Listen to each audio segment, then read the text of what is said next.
Shalom teman-teman yang dikasih oleh Tuhan kita Yesus Kristus.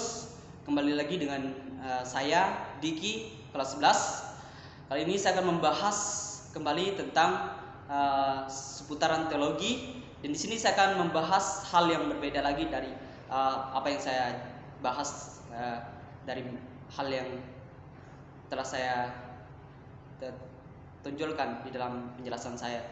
Nah, di sini saya akan membahas mengenai apakah sebelum Adam dan Hawa jatuh ke dalam dosa, mereka sudah melakukan hubungan seks atau belum. Nah, di sini saya akan memberi penegasan tentang pertanyaan ini. Mengapa? Apakah mereka sudah melakukan atau belum? Nah, dari pernyataan ini saya memberi pernyataan bahwa mereka belum melakukan seks. Atas dasar apa saya mengatakan hal ini? Kita bisa melihat di dalam Kejadian pasal yang kedua, dan kita bisa melihat bagaimana kehidupan mereka pada saat itu, dan kita juga bisa melihat dalam awal penciptaan di pasal yang pertama, yang di hari ke-6, bagaimana Allah menciptakan manusia segambar dan serupanya, dan kehendak Allah menjadikan manusia segambar dan serupanya dengan kebenaran dan kekudusan. Di situ terlihat bahwa dalam penciptaan manusia, sebelum mereka jatuh ke dalam dosa, mereka belum melakukan seks karena mereka masih hidup dalam kekudusan dan kesucian. Di sini mengapa hal ini harus dipertegaskan? Karena kita tidak mendapatkan dari beberapa penjelasan ini bagaimana dan kapan dan di mana mereka melakukan seks. Saya tidak mendapatkan hal itu. Yang saya ketahui bahwa mereka belum melakukan seks, dan mereka di dalam kekudusan mereka belum berhubungan tubuh sama sekali. Nah, dari mana kita bisa melihat dari penjelasan ini?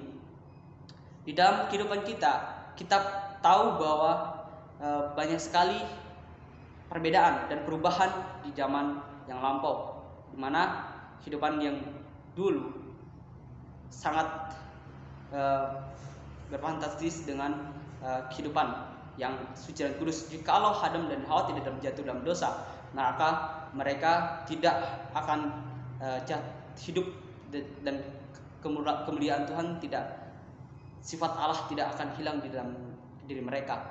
Nah, disinilah ketika mereka jatuh ke dalam dosa, disitulah mereka melakukan hubungan seks, dan kita bisa melihat dalam pernyataan kenapa dan apakah sudah mereka melakukan seks. Kita bisa lihat di Efesus pasal yang keempat ayat yang ke-24. Kita bisa lihat dan kita bisa periksa dari penjelasan ini, dan dari penegasan ini saya harus mempertegaskan bahwa mereka belum melakukan seks pada saat itu, karena mereka masih hidup suci dan dalam kekudusan. Dan kapankah mereka melakukan seks? Kalau dalam pertanyaan itu saya memberi pernyataan bahwa ketika mereka sudah jatuh ke dalam dosa dan mereka diberi konsekuensi oleh Tuhan, dan mereka jatuh di dalam kesusah payahan mereka, dan disitulah mereka dihubung dan mereka bersetubuh dan mereka melakukan seks itu. Nah, disitu mereka akan mendapat keturunan yang telah dijanjikan Allah kepada mereka, dan disitulah mereka mulai dan terus bertradisi seperti itu.